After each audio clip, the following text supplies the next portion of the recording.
That was a great intro from David. He's doing some great work at Stanford, great work with Toyota, and we're excited about the collaboration with Accenture as well.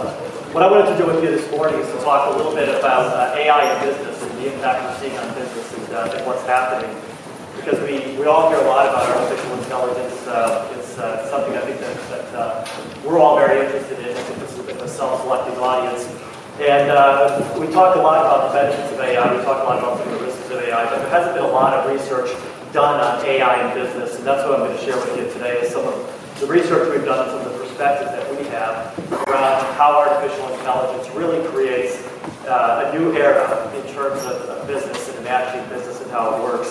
And we believe this is a big, dramatic impact. And there we go, quicker works. There's a couple of questions. You see some things building on the background here, where artificial intelligence is becoming essential in fueling a lot of the technology innovations that are becoming commonplace for us. And you can see some of the things on the screen here: drones, robotics, virtual agents, autonomous vehicles, etc. And artificial intelligence is at the heart of those things. When you look at it, there's a few questions you think about from an AI perspective. The first is it now? When you think about AI. And we say, is it now? I think I would say AI is now. The answer to that question is yes, AI is now. Other question from a business perspective is it big? And the answer to that is a resounding yes, and I'll share some numbers with you in a minute. And the third question is, do we completely understand AI and how to apply it? And that's where the answer isn't completely yes yet. I think we know, and we see some of the early stage applications, but there's a lot more work to be done to really understand how to apply AI and drive benefit for business. That's what I'll talk to you a little bit about. But for context, if you think about what's happening against the backdrop of technology and many innovations in technology, it's helpful to look for context at where we're coming from, and that's what this chart will show you as it builds out here. And many of you have lived through many of these technology waves, so this won't be new news to many of you, but there's some interesting points in here. The curve with the slowest slope, with the least slope in there, is the mainframe, the evolution of the mainframe. And what you see here is time on the x-axis and market adoption in the enterprise on the y-axis. And you can see mainframe, the purple curve there, had a reasonably slow adoption. Then you can see the yellow curve is distributed computing, PC, client server coming into play. Then you can see cloud computing coming into play, mobile computing, IoT, etc., leading to where we are in the circled area with the innovation or the combination of a lot of these technologies. We talk about the combinatorial effect of these waves coming together, which is one key point of this slide. And when we think about artificial intelligence, that combinatorial effect is really important. And you saw some examples of combinatorial effect with the prior videos. And that's what we need to keep thinking about as we think about artificial intelligence. The other important point of this picture is that the slope of these curves keeps increasing. The slope is increasingly steep, which has big implications from a business perspective. And the waves come closer and closer together. It's like a Doppler effect as we have additional technologies layering on, but the waves become more condensed. The combination of condensed waves and steeper slopes means that from a business perspective, any of us involved in business need to think about this very differently. It's not okay to be a fast follower. It's not okay to see how these technologies are adopted by our competitors, which was okay up until as recently as several years ago. The change is coming so fast that you can't stay ahead, you can't differentiate your own business if you don't take the stance of being an innovator and staying ahead of the relevant technologies. One of the best examples of this is blockchain, what's happened with blockchain. 3 years ago, from an enterprise perspective, most organizations discounted blockchain as an integral part of Bitcoin and virtual currency schemes that they didn't have to pay attention to. 3 years later, we're in the process of building out major stock exchanges on blockchain, settlement clearing systems on blockchain, shipping manifest clearing systems on blockchain, because we understood that the architecture inherent in blockchain that was supporting the Bitcoin and virtual currency had unique and important properties that were really important in differentiating for business. And that's why you can't wait for these things to develop. You have to stay ahead and innovate around them. Now, AI I showed here is starting more recently. That's really only in the enterprise. With AI really standing on the shoulders of giants, folks like Minsky, McCarthy, Weizenbaum, who did research a long time ago, and back many, many years ago. And my own exposure to AI started in 1984 when Douglas Hofstadter visited the University of Michigan, where I was studying, and I attended a seminar that he did for a semester, and read Go Bless Your Bach, which was his book on cognitive science, kind of a breakthrough book, and got me hooked on artificial intelligence. So there's been a lot of progression of innovation building with artificial intelligence in a similarly combinatorial way. So but what we're seeing now is AI getting to a point where we really are at the tipping point of adoption into the enterprise, and I'll talk about that a little bit more. And then, you see, why is it, or what's the evidence that it's becoming, AI is becoming more commonplace? You see some of the points on the slide here. In 2011, Watson famously beat Ken Jennings. Earlier this year, DeepMind Alpha famously beat the Go Master, which was incredibly impressive because that was something you couldn't do with brute force. You needed to solve through nuance, intuition, and other techniques. And I think many of us recognize that step with Alpha beating the Go Master, the world's foremost Go Master, as a really important step in really truly understanding learning and intelligence and building that into systems. And then you can see some of the other stats. Venture capital investment is up 10 times in artificial intelligence, is up by a factor of 10 times over 5 years to $2.5 billion. That you see up there. Patents, at an all-time high. Startups, this is the place where the startups are happening.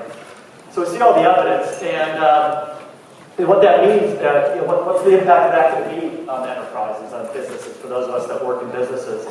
And there's a few things here that I'd highlight. One is, in 5 years, I think we're going to see a fundamental change in terms of how we think about AI in business. One point is what I say here, which is that AI will become a first-class citizen in enterprise. What does that mean? That means that right now we think of AI, about half the companies that we surveyed would say they're doing something with AI right now, about half the companies. But they might be doing a little bit over here, expert system over here, a little bit of machine learning over there, chatbot over here. No systematic fundamental adoption, by and large, among enterprises. And I think we're going to see that change where AI becomes a first-class citizen. It'll be as important to understand and inventory and map the intelligence, artificial intelligence in your organization, as it is to understand your org chart, your employee directory, and your fundamental aspects of how your business runs. And that's the way we'll think about AI. That'll mean that we have to think about a fundamentally different enterprise architecture. If you look at the way that companies are deploying AI now, we're extracting data and putting them into ML engines, or we're bolting on capability in different places. And I think that's not going to be sustainable. It's not going to work for very long. And the way we think about enterprise architecture is built on infrastructure, whether it's cloud or on-premise, with data, middleware, applications, and business processes. It's going to be shaken apart. It's going to be sustainable in an AI world where you need to think about the way that knowledge and intelligence is represented across those layers. It's going to lead us to a new way of thinking about how we construct business and enterprise architecture. And I think this is going to really disrupt and change the face of the software industry itself. And I think this is where it stands to see major disruption. Why will enterprises buy software, sequential, kind of traditional software applications, when they can buy, say, intelligent agents that can do the invoice processing? I'll talk about an example later, rather than buying the underlying software itself. What if you can train the agents to use multiple types of software? Why do you care what software you're running? It's like we stand for a potential real disruption in the unit of consumption of the enterprise. Will it still be software, or will software start to look as strategically as Ethernet cables are to the enterprise today? The real differentiator becomes the intelligence, the way the intelligence is packaged into solutions for the enterprise. And then, this also stands to unleash new levels of productivity and ultimately creativity for humans in general and in businesses in particular. The combination of productivity and creativity becomes very important in terms of driving growth, which I'll talk about in a minute. So that's what we think is happening. AI, I don't need to spend too much time on this with this audience, but we define it simply as systems that can sense, get input from the outside world. They can comprehend, understand, they can act, take action, do things, and then they can learn and improve and get better over time. And that combination of sense, comprehend, act, and learn is what we would say defines artificial intelligence.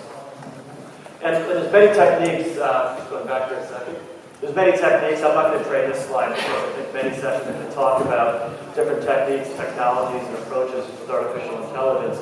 This is a big, broad area with many different domains and techniques, which is why we think it's important to step back and think about how you apply AI to business differently. Because it's about how you look at the combination of the different techniques and technologies and really reimagine and rethink your business. And that's the point of this report that we released this morning. So this is was released a few hours ago. You can download a copy of it. And it's called AI, the New Factor of Production. That's what the cover of the report looks like. AI, the New Factor of Production. It talks about a fundamentally different way of looking at how AI impacts the economy and how AI impacts business. So I'll give you a few highlights, then you can read the rest of the report. But what the report says that, and we looked over long-term horizons, we looked over a couple decades, because we're at the early stage of this, we have to really project out to see the impact. But what we saw from the analysis we did is, well, first of all, stepping back, we asked the question, what is the impact of AI on business, productivity, and economic growth? And you can see the headlines up here. And we had a team of economists and researchers and statisticians look at this and pour through the data across 12 economies, 12 countries that represent about 50% of the world GDP. And AI, based on the analysis we did, is poised to double the rate of economic growth by 2035 in these economies. In the U.S., that would take the economic growth from now to 2.6% annual growth to potentially 4.5% annual growth. Just to put that in numerical terms, that means an expansion of the U.S. economy by $8 trillion by 2035 if the potential is fully realized. In a country like Germany, it would mean growth rate moving from about 1.5% GDP growth to 3% GDP growth, which would be about $1 trillion increase in Germany's economic output. Big numbers, big impact. And an underlying reason for this is, I'll talk a little bit more about this, is that from the research we did, we believe AI has a potential much greater than previous technologies to unleash new levels of human productivity improvement, up to 40% in different categories and in different areas, depending on the nature of the work. And that productivity improvement is very significant. And another thing that's very important in this is we really believe you have to think about this economic analysis differently in the world of AI. Traditionally, economists look at labor and capital. You look at capital investment, return on capital, you look at labor distribution, growth of labor and productivity. We think AI is different than previous technologies. You need to add a new component to the equation, which is the impact and changing AI impact. Because AI has a unique kind of impact. You tend to invest in capital deteriorates over time. Labor, you invest in labor scales very slowly. The difference with AI is that AI is different than capital, that AI allows capital to be deployed more efficiently because you can get better utilization, reduced downtime, etc. by better use of AI, so it improves capital. AI improves labor scalability and distribution to make humans more intelligent, more quickly spread knowledge. And then AI itself is